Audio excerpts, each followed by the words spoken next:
அவர் உள்ளே போய் பேசி சக்ஸஸ் ஆகாதனால தான் வெளியே பேசுகிறார். அப்போ அங்கேயே புலம்பிங்க. உள்ளே போய் சக்ஸஸ் ஆகலைன்னா உள்ளுக்குள்ளேயே பாத்ரூம் திரும்புதுன்னா அங்கே போய் பேசிங்க. கட்சி அன்பு பண்ணிகிட்டே இருக்குது. அப்போ கட்சி அன்பு பண்ணிகிட்டே இருக்கும்போது அந்த கட்சியை விட்டு நான் நீக்கிட்டேன், மற்றவர்களை மன்னித்து விட்டேன் வாருங்கள்னா அதெல்லாம் ஒன்றும் நடக்காது. ராமதாஸை வெளியே இழுத்ததே திமுக தான். 2024 பார்த்தீங்கன்னா அண்ணாமலையை வைத்து அந்த கூட்டணியை உடைக்கிறாங்க. இன்னை வரைக்கும் அந்த அசைன்மெண்ட்டை தான் அண்ணாமலை இயங்குறாரு. அப்போ பாமக மீண்டும் தனக்கான தலைவரை தேர்ந்தெடுத்து விட்டது. அவங்க நினச்சா இவருக்கு நிறுவனர் பதவி இல்லைன்னு கூட முடிவு பண்ணலாம். அவங்க ரொம்ப தெளிவாக ஐயா குலதெய்வம், சின்ன ஐயா வருங்காலன்ட்டு அப்படியே போகிறாங்க. எடப்பாடி கூட்டணிக்குள்ளே கொண்டு வரணுன்றதுக்காக அண்ணாமலையை நகர்த்தி வச்சாங்க. ஒருவேளை அண்ணாமலை தாங்க முடியாமல் தான் டிடிவி தூண்டி விடுறாரு. இன்றைக்கி அவர் சொல்லியிருக்காரு, நான் அப்படியெல்லாம் இல்லை, யாரையும் கண்டு நான் இயக்கிறேன் இல்லைன்னா இருக்குன்னு அர்த்தம்.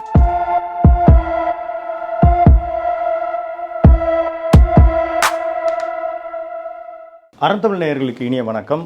நடப்பு நிகழ்வு குறித்து பேசுவதற்கு மூத்த பத்திரிகையாளர் திரு முத்துலிப் அவர்கள் இணைந்திருக்கிறார்.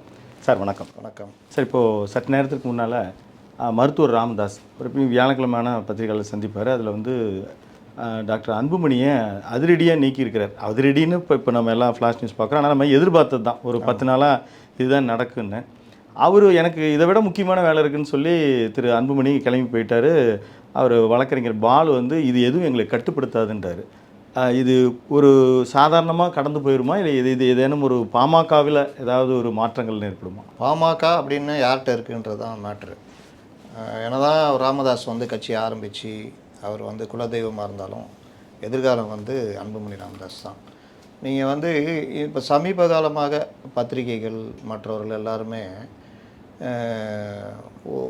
ஒரு கருத்து உருவாச்சுன்னா அந்த கருத்துக்குள்ளேயே ஈல்டாயிடுறாங்க தவிர எது உண்மைன்னு தேட மாட்டேங்கிறாங்க.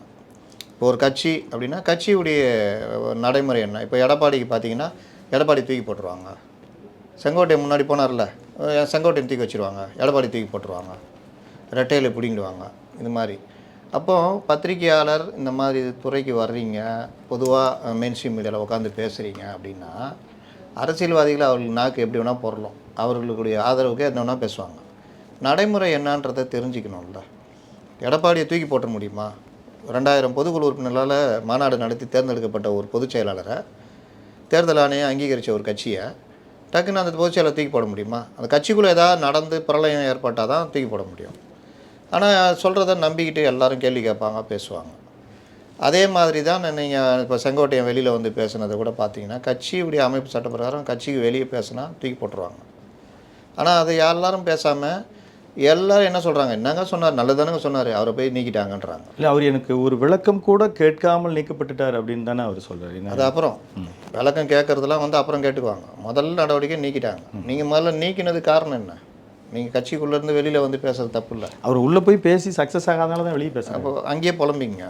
உள்ளே போய் சக்ஸஸ் ஆகலைன்னா உள்ளுக்குள்ளேயே பாத்ரூம் திரும்புதுன்னா அங்கே போய் பேசிக்கிங்க. கட்சிக்கு வெளியே யாரும் பேசக்கூடாது. ராசா இருக்கார், ஸ்டாலினுக்கு எதிராக நீ என்ன அப்படி பண்ணுறீங்க, அது மாதிரிலாம் பண்ணுறீங்களே அப்படின்னு வெளியில் ப்ரெஸ் மீட். சீனியர் லீடர் கடந்த கால தோல்விகள் எல்லாம் பட்டியலிட்டு ஒரு ஐடியா தானே சொல்கிறார். அவர் எதுவும் அவரை எதிர சொன்னாலும் கட்சிக்கு உள்ளே தான் சொல்லணும். அதனால தான் நான் திரும்பி சொல்கிறேன், எந்த ஒரு இது இருந்தாலும் கட்சி அமைப்பு விதி இந்த மாதிரிலாம் இருக்குது. நீங்கள் எப்படி அமைப்பு செயலாளராக நீங்கள் மற்றவர்கள் ஆகல, நீங்கள் தான் அமைப்பு செயலாளர். அந்த அமைப்பு செயலாளருக்கு ஒரு இது இருக்கும்ல. நீங்கள் கல்வி அமைச்சராக இருந்தீங்கல்ல, நீங்கள் போயிட்டு பொதுப்பணித்துறையில் தலைவிட முடியுமா? பொதுப்பணித்துறை கல்வி இதில் முடியுமா? ஏன்? அதுக்கு நடைமுறை சட்டத்திட்டங்கள் மற்றது இருக்குல்ல. அந்த மாதிரி தான் கட்சிக்குன்னு சட்டத்திட்டங்கள் எல்லாமே இருக்கும், பைலா. அந்த பைலாவை மீறி நீங்கள் வாட்டில் எனக்கு என்னென்னு வெளியில் பேட்டி கொடுத்தீங்கன்னா அதே பைலாவில் என்ன நடைமுறையோ அதை எடுப்பாங்க. அதே பைலா தான் பாமக இருக்குது. பைலா என்ன சொல்லுதோ அதுதான். ஓபிஎஸ் மாபெரும் தலைவர்னால் உருட்டினாங்க. அவர் வெளில நான் தான் பொதுச் செயலாளர்னு உருட்டினார். பொதுக்குழு கூட்டம் நடத்தினாங்க. பொதுக்குழு கூட்டம் நடத்தும் பொழுது முதல் பொதுக்குழு கூட்டத்தில் அவைத்தலைவர் மதுசூதனை இறந்ததுனால இன்னொரு அவைத்தலைவரை தேர்ந்தெடுக்கிறதுக்காக அந்த பொதுக்குழுவில் ஒரு தீர்மானம் கொண்டு வந்தாங்க. தமிழ் மகன் ஹுசேன் பொதுக்குழு அவைத்தலைவராக நியமிக்கப்படுகிறார். ஓபிஎஸ்லேருந்து எல்லாம் இருந்தாங்க. தீர்மானம் நிறைவேறிச்சு. அதுக்கு அடுத்து பொதுக்குழு திடீர்னு சிவி சண்முகம் பொதுக்குழு இத்துடன் முடிகிறது, மற்ற தீர்மானங்கள்லாம் அடுத்த பொதுக்குழுவில் அப்படின்ட்டு முடிச்சு விட்டார். அடுத்த பொதுக்குழு கூட்டத்துக்கு அவைத்தலைவர் கால்ஃபார் கொடுக்குறாரு. ஒரு 23 நாள் 25 நாள் முன்னாடி கொடுக்குறாரு. பொதுக்குழு கூட்டுறதுக்கு 15 நாள் முன்னாடி கால்ஃபார் கொடுக்கணும். அப்போ கொடுக்கும்போது ஓபிஎஸ் கோர்ட்டுக்கு போகிறார். இது செல்லாது அப்படின்னா முதல் சிங்கிள் ஜட்ஜி செல்லாதுன்றாரு. பெஞ்சுக்கு போகும்போது ஏன் செல்லாது, இல்லை இவர் தேர்ந்தெடுத்தது செல்லாது. எப்படி செல்லாது? பொதுக்குழு நடந்தது, அதில் தீர்மானம் கொண்டு வந்து நிறைவேற்றினாங்க, நீங்களும் தான் ஒப்புக்கொண்டு அங்கே இருந்தீங்க. அதுக்கப்புறம் ரத்து பண்ணிட்டாங்க. இந்த தீர்மானம் முடிஞ்ச பிறகு தானே பண்ணாங்க. அப்போ அவைத்தலைவர் தேர்வு சரி. அவைத்தலைவர் தான் பொதுக்குழுவை கூட்டணுன்றது அவங்க கட்சி பைலா. அது பிரகாரம் அவர் கூட்டுறது கரெக்டு தான். நீங்கள் போய் கலந்துக்குங்க, உங்கள் அந்த பொதுக்குழுவில் தான் நீங்கள் யாரை அவர் யாருன்னு முடிவு பண்ணிங்கன்ட்டாங்க கோர்ட்டு. பொதுக்குழு 2வது பொதுக்குழு நடக்குது. இவர் போகல, ஏன்னா இவருக்கு தெரியும் இவருக்கு 50 பேர் தான் இருக்கிறாங்கன்னு. அந்த 50 பேரை கூட்டுக்கிட்டு கட்சியுடைய ஹெட் ஆஃபீஸில் போய் அடிச்சு நொறுக்கி இந்த வேலைலாம் பண்ணார். இவங்க 2000 சில்லற பொதுக்குழு உறுப்பினர் வச்சு எடப்பாடியை பொதுச்செயலாளர் தேர்ந்தெடுத்தாங்க. மறுபடியும் கோர்ட்டுக்கு போகிறார், தேர்ந்தெடுத்தது செல்லாதுன்னு. உடனே நீங்கள் சொல்லுங்கன்னு தேர்தல் ஆணையத்தில் பண்ணோன்னா, யார் பொதுக்குழு உறுப்பினர்கள் நீங்கள் விசாரித்து சொல்லுங்கன்னா, அதிகமான பொதுக்குழு உறுப்பினர்கள் எடப்பாடிக்கு தான் இது நாங்கள் இது நடத்தி பண்ணிட்டோன்னொன்னே எடப்பாடியை அங்கீகரிச்சிட்டாங்க. சுப்ரீம் கோர்ட்டை அங்கீகரித்து ராசாணி கரை வேஷ்டி கூட கட்டக்கூடாதுன்ட்டாங்க.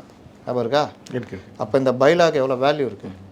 சேம் அதே தான். நீங்கள் என்ன தான் நீங்கள் கட்சியை ஆரம்பித்து நான் தான் நிறுவனர், நான் தெய்வம், நான் தான் ஆரம்பித்தேன், நான் தான் அன்புமணியை கொண்டு வந்தேன், நான் தான் மாநாட்டில் அன்புமணியை தலைவராக தேர்ந்தெடுத்தேன், நான் நிறுவனர், எனக்கு எல்லாரும் கட்டுப்படணும். ஆமாம், கட்டுப்படுவாங்க. என்ன நீங்கள் பெரியவர், இன்றைக்கும் அந்த மரியாதை இருக்குது. சட்டத்திட்டம்னு வரும்பொழுது மாநாடு பொதுக்குழு மூலியமாக தேர்வு செய்யப்பட்ட தலைவருக்கு தான் பவர் இருக்குது. அது யாருன்னா அன்புமணி. அடுத்து யார்? பொதுச் செயலாளர் வடிவேல் ராவன், அவர் தான். அடுத்து யார்? திலகபாமா, பொருளாளர். அப்போ இவர்களுக்குத்தான் பவர் இருக்குது. பொதுக்குழுவை யார் கூட்ட முடியும்? கட்சியுடைய பைலா. எனக்கு தெரிஞ்சு ஒரு பத்திரிகையாளர், ஒரு மூத்த பத்திரிகையாளர் தடவை ராமதாஸ் போய் அங்கே பேட்டி எடுக்கிறார். எடுத்துகிட்டு வெளியில் சன் நியூஸில் கேட்குறாங்க, ராமதாஸ் சொன்னார்ல நான் தான் தலைவர்னு அறிவிச்சிட்டேன், தேர்தல் ஆணையத்தில் லெட்டர் எடுத்துட்டேன்னு. இவர்கிட்ட மைக்கை போட்டு கேட்குறாங்க. இவர் சொல்கிறாரு, ஆமாம் ராமதாஸ் தலைவர் ஆகிட்டார், அதான் முறைப்படி லெட்டர் கொடுத்துட்டாரு தேர்தல் ஆணையத்துக்கு அப்படின்னாரு. நான் அந்த பேட்டி முடிஞ்சோடனே அவருக்கு ஃபோன் பண்ணேன், எப்படி சொல்கிறீங்க? அவர் வாட்டில் கேட்குறாரு. அவங்களுக்கு தேவை அந்த பதில் தான்.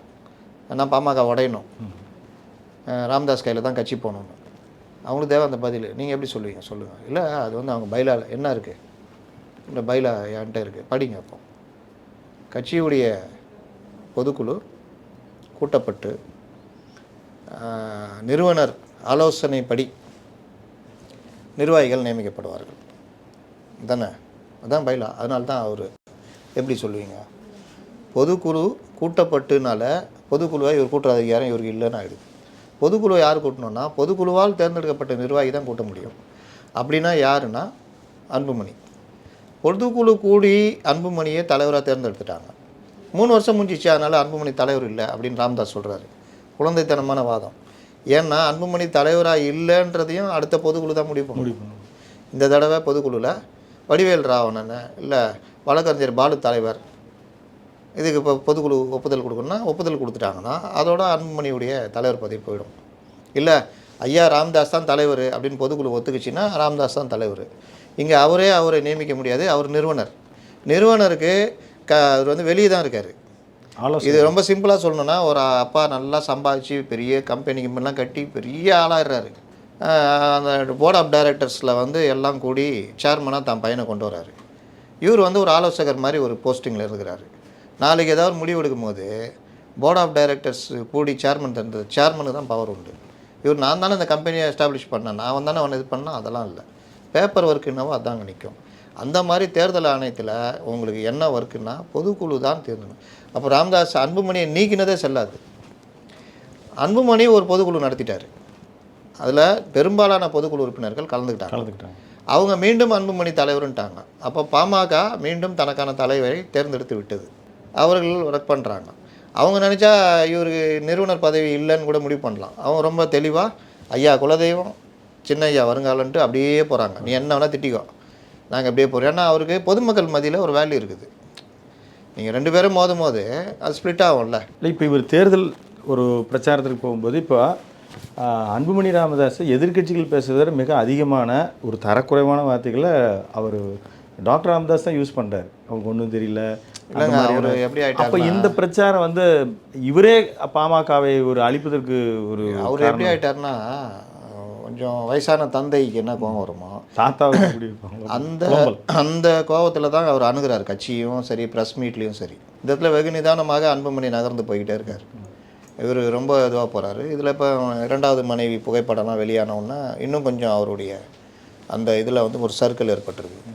நான் இதெல்லாம் கூட போட விரும்பலை. சட்டத்திட்டம் கட்சி பைலா அப்படின்னு பார்த்தீங்கன்னா இன்றைக்கி கட்சி அன்புமணிகிட்ட இருக்குது. அப்போ கட்சி அன்புமணிகிட்ட இருக்கும்போது அந்த கட்சியை விட்டு நான் நீக்கிட்டேன், மற்றவர்களை மன்னித்து விட்டேன் வாருங்கள்னா அதெல்லாம் ஒன்றும் நடக்காது. இப்போ இவர் ஏன் அதை தாண்டி தான் வழக்கு போடுறாங்க, கட்சி எங்களுக்கு தான் சொந்தம்னு போனால் அதுக்கு எங்கள் எக்ஸ்பார்ட்டி தீர்ப்பாயிடுமோன்ட்டு கேவியட் போடுறாங்க. கேவியட் போடுறதுடைய அர்த்தம் என்னென்னா எங்களை கேட்காம இந்த வழக்கில் நீங்கள் எந்த முடிவையும் தீர்ப்பையும் கொடுக்கக்கூடாதுன்னு. கேவியட் போட்டால் இவங்க சைடுக்கு நோட்டீஸ் கொடுத்து சொல்லுங்கன்னுவாங்க. சொன்னால் அங்கேயும் போயிட்டு கட்சி பைலா பிரகாரம் உங்களுக்கு தேர்ந்தெடுக்கப்பட்ட தலைவர் தான் பொதுக்குழு கூட்ட முடியும். அந்த அடிப்படையில் அவர் பொதுக்குழு கூட்டியிருக்காரு. அதிகமான பொதுக்குழு உறுப்பினர்கள் எங்கே இருக்காங்க? இங்கே இருக்காங்க. அதிகமான எம்எல்ஏ எங்கே இருக்காங்க? 3 பேர் இங்கே இருக்காங்க, 2 பேர் தான் இங்கே இருக்காங்க. எம்பிக்கள் யாரும் கிடையாது. சரி, அதிகமான மாவட்ட செயலாளர் மாவட்டத்தில் யாரும் இருக்காங்க? 90% இங்கே இருக்காங்க, 10% இங்கே இருக்காங்க. அப்போ கட்சி உங்களுக்கு தாண்டுருவாங்க.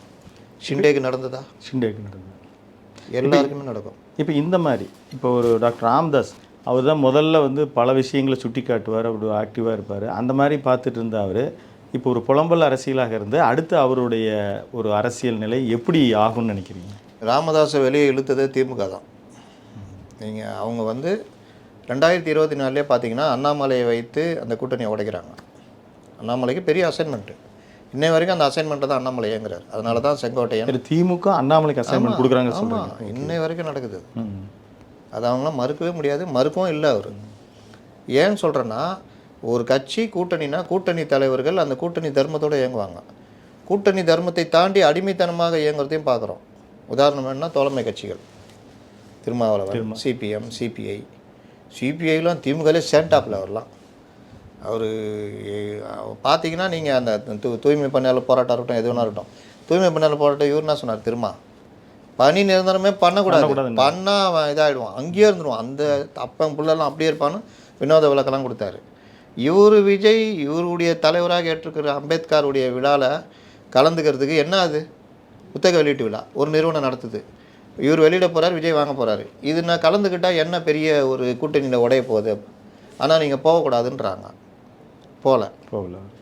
ஆனால் கலைஞர் நாணயம் வெளியிடுறதுக்கு ராஜ்நாத் சிங்கை கூப்பிட்டு வெளியிடுறாங்க. இந்தியா கூட்டணியில் தலைவரே இல்லை. அப்போ இவர்கள் சனாதனம் அது இதுன்னு பேசுகிற அந்த கட்சியிலேருந்து கூப்பிட்டு நாணயம் வெளியிடுறாங்க. அது பெருமையாக வேறு. இவங்களை கேட்டாங்களா? தோழமை கட்சியில் கேட்டாங்களா? அப்போது இவர்கள் எந்த அளவுக்கு அடிமைத்தனமாக இருக்கிறாங்க, இது வந்து ரொம்ப முக்கியம். அந்த மாதிரி இது அடிமைத்தனத்தை தாண்டி ஒரு நாகரிகன்னு பார்த்தீங்கன்னா கூட்டணி தோழமை கட்சிகள் விமர்சிக்க மாட்டாங்க, அப்படியே போவாங்க. ஆனால் அண்ணாமலை என்ன பண்ணார்? ஜெயலலிதாவை விட என் மனைவி 1000 மடங்கு மேலானவர், தண்டிக்கப்பட்ட குற்றவாளி. அண்ணா வந்து ஓடி போனார் மேடையில், முத்துராமலிங்க தேவர் இது பெரிய பிரச்சனைலாம் உருவாக்குறாங்கலாம் பேசிட்டாங்க. அப்போ இதெல்லாம் சொல்கிறாங்க, என்னங்க இந்த மாதிரிலாம் பேசுகிறாரு அப்படின்னா, மேலே பையன் நல்லா பேசுகிறானே, பாஜக வளர்க்குறான் போல அப்படின்னு ஆதரவு கொடுத்துருந்தாங்க. ஒரு கட்டத்தில் போட்டுக்கிச்சு. இவர் அதெல்லாம் தாண்டி இன்னும் வேலையும் பண்ணுறாரு, ஓபிஎஸ்க்கு ஆதரவு கொடுக்குறாரு. கூட்டணி இப்போ திருமாவளவன் கட்சி இருக்குது, அந்த கட்சிக்குள்ளே பிரச்சனை. திமுக வந்து அவங்க ஆதரவு கொடுத்து நல்லா போடு, சண்டை போடு அப்படின்னா எப்படி இருக்கும்? மல்லை சத்தியா வெளியில் வந்து திமுகவில் சேரத்துக்கு ரெடியாக இருந்தாங்க. ஆனால் சேர்க்கல திமுக. ஏன் சேர்க்கலை? கூட்டணி கட்சி. ஆனால் திருப்பூர் மாவட்ட செயலாளர் சேர்த்துனாங்க, அது சேர்த்துட்டாங்க. அதுக்கப்புறம் தான் பிரச்சனை ஆகுது. மல்லை சத்தியா அவங்கள்ட்ட பேசிட்டாராம், அதனால மல்லை சத்தியா மேலே இவங்களுக்கு கோவமா. ஆனால் சேர்த்துக்கிட்ட திமுக மேலே கோவம் இல்லையா? அதுக்கப்புறம் மல்லை சத்தியா சேர்க்கவே கூடாதுன்ட்டுலாம் கேட்டாங்க, அதுக்கு சேர்க்கல அவங்க. ஏன் இப்போ பாஜகலேருந்து விலகி அதிமுகலேருந்து விலகி பாஜகவில் ஏன் சேர மாட்டாங்க? தோழமை இது பார்ப்பாங்க. ஆனால் இவர் ஓபிஎஸ்ஸை அவ்வளோ தூண்டி விட்டு எல்லா வேலையும் பண்ணார். டிடிவி கீழே தான் கட்சியே போவோம்லாம் பேசினார். டிஎம்கே ஃபைல்ஸ் மாதிரி ஏடிஎம்கே ஃபைல்ஸும் வெளியிடுவேன்னாரு. இது எல்லாமே ஒரு தோழமை கட்சி தலைவராக அந்த கூட்டணிக்குள்ளேயே குழப்பத்தை ஏற்படுத்துறது. அதனால் கூட்டணி உடையுது. உடஞ்ச பிறகு இவர் எல்லா ஒர்க்கெலாம் பண்ணாருன்னா எல்லாருக்குமே தெரியும். அதனால் நான் லாபம் யாருக்கு? எடப்பாடி கூட்டணிக்குள்ளே கொண்டு வரணுன்றதுக்காக அண்ணாமலை நகர்த்தி வச்சாங்க. ஒருவேளை அண்ணாமலை தாங்க முடியாமல் தான் டிடிவி தூண்டி விடுறாரு. இன்றைக்கி அவர் சொல்லியிருக்காரு, நான் அப்படியெல்லாம் இல்லை, யாரையும் கண்டு நான் இயக்கிறேன் இல்லைன்னா இருக்குன்னு அர்த்தம். அரசியல்வாதிகளை பொறுத்த வரைக்கும் மரியாதை நிமித்தமான சந்திப்புனா ஏதோ பேசிக்கிறாங்கன்னு அர்த்தம். இந்த நடிகைகள் சொல்லுவாங்களா, நாங்கள் நண்பர்களாகத்தான் பழகிறோம், ஒரு நாள் பார்த்தா கல்யாணம் பண்ணிடுவாங்க. இதெல்லாம் வந்து இல்லைன்னா இருக்குன்னு அர்த்தம். தோழமை கட்சிகள் அப்படின்றப்போ அந்த அண்ணாமலை இதுக்காக ஆதரவாக பாமகவை ஏடிஎம்கே இது பண்ணணும், பலகீனப்படுத்தணும்னு பாஜக கொண்டு வந்து சேர்த்தாங்க. சேம் அதே இப்போ வந்து என்டிஏ கூட்டணி ஃபார்ம் ஆனோன்னா பாமக உள்ளே இருக்கக்கூடாது, இன்னும் பலமாயிடுன்ட்டு வெளியில் கொண்டு வரதுக்கு ராமதாஸ்கிட்ட பேசி பாமக வெளியே கொண்டு வராங்க. பையன் என்ன சொல்கிறாப்புல, அன்புமணி, நம்ம என்டிஏ நல்ல ஒரு வாய்ப்பு, 29 எம்பிக்கும் நல்லா இருக்குது, சௌமியா மறுபடியும் மினிஸ்டராக கூட ஆகலாம், அதனால் நம்ம என்டிஏல இருக்க தான் கரெக்டுன்றாரு. இந்த தகராறு தான் முதல்ல இதாகி ஈகோ கிளாஷ் ஆகிடுது, பிரிஞ்சிடுறாங்க. இப்போ ராமதாஸ் என்ன ஆவார்னு தான் நீங்கள் கேட்டீங்க. ராமதாஸ் தலைமையில் இவர் கோர்ட்டுக்கு போவாங்க, உரிமையல் நீதிமன்றம் போவாங்க. ஒருவேளை அப்படியே இருந்துச்சுன்னா 2 அன்புமணி பாமக, ராமதாஸ் பாமகன்னு இருக்கும். இல்லை வழக்கு உடனே முடியுதுன்னா அன்புமணி தான் உண்மையான பாமக, ராமதாஸ் வேறு ஏதாவது பாமக ராமதாஸ் பிரிவுன்னு வச்சுக்கிங்கன்றுவாங்க. அப்போ அந்த பிரிவு வச்சுக்கிட்டே அவர் திமுகவில் சீட்டை வாங்கினா திமுக அதை பயன்படுத்தணும்ல. நீங்கள் வட மாவட்டங்களில் 2 இதுவும் நிற்கிது, ஐயா தலைமையிலான பாமக, இதுன்னா ஸ்ப்ளிட் ஆகும்ல. அவர் அதிகமாக பேசுகிறது பையனை பற்றி தானே பேசுவார். ஆமாம், அது அப்போ இன்னும் ஸ்ப்ளிட் ஆகும்ல, அந்த வாக்குகள் இங்கே வரது பார்ப்பாங்கள்ல. இதுக்கு தான் இந்த இதெல்லாம் பயன்படுத்துகிறாங்க. அதுக்கு தான் ராமதாஸ் உபயோகப்படுவார். ஏன்னா அவர் ஒரு எண்டுக்கு போய் நின்ட்டார். என்னுடைய இது இயல்பான கூட்டணி அதிமுக கூட்டணின்றாரு. ஆனால் இவர் எடுத்த நடவடிக்கை டிஎம்கே போகிறதுக்கான எடுத்த நடவடிக்கைகள் தான் பிரச்சனை. அமித்ஷா என்ன அகில இந்திய அதிமுகவுடைய தலைவர், நீங்கள் தான் பொறுப்புலேருந்து நீக்கிட்டீங்க, அப்புறம் போய் அவர்கிட்ட முறையிட்டு ஒரு வேளை எதுக்கு அவர்கிட்ட போய் முறையிடணும்னு கேட்குறேன். அவர் தானே இப்போ கூட்டணியெல்லாம் ஒருங்கிணைச்சிருக்கு. கூட்டணி தானே ஒருங்கிணைச்சிருக்காரு. அதிமுக உள்கட்சி விவகாரத்துக்கு அவருக்கு என்ன சம்பந்தம்? இல்லை, ஒருவேளை எடப்பாடியை தூக்கிட்டு நீங்கள் கூட முன்னே சொன்னீங்க செங்கோட்டையன் வந்து முதன்மைப்படுத்தும், இதை நம்பிட்டாரோ செங்கோட்டையன் ஒரு வேளை நம்மளை வந்து முதன்மைப்படுத்திடுவாங்க. எல்லாருக்கும் இப்போ என்ன உதயநிதி பிடிச்சி போயா இருக்காங்க, இல்லை ஸ்டாலின் பிடிச்சி போயிருக்காங்களா? நாளைக்கு இன்பநிதி வந்தால் பிடிச்சி போயா சேர்த்துக்கிறாங்க. இப்போ துரைமுருகனை கேட்டு தனியாக கூட்டு போய் ரூமில் பேசுங்களேன், வண்டியாக திட்டுவார். டிடிவி அவர்கள் ஒரு ஸ்டேட்மெண்ட் சொல்லியிருக்காரு, என்னென்னா நாங்கள் அவரை எதிர்த்து தான் கட்சி ஆரம்பித்தோம், ஆனால் இப்போது நீங்கள் எடப்பாடி முதலமைச்சர் மாற்றினீங்கன்னா நான் வேணால் பரிசீலிப்பேன் கூட்டணிக்கு வர அப்படின்றாரு. அது எப்படி பார்க்குறீங்க?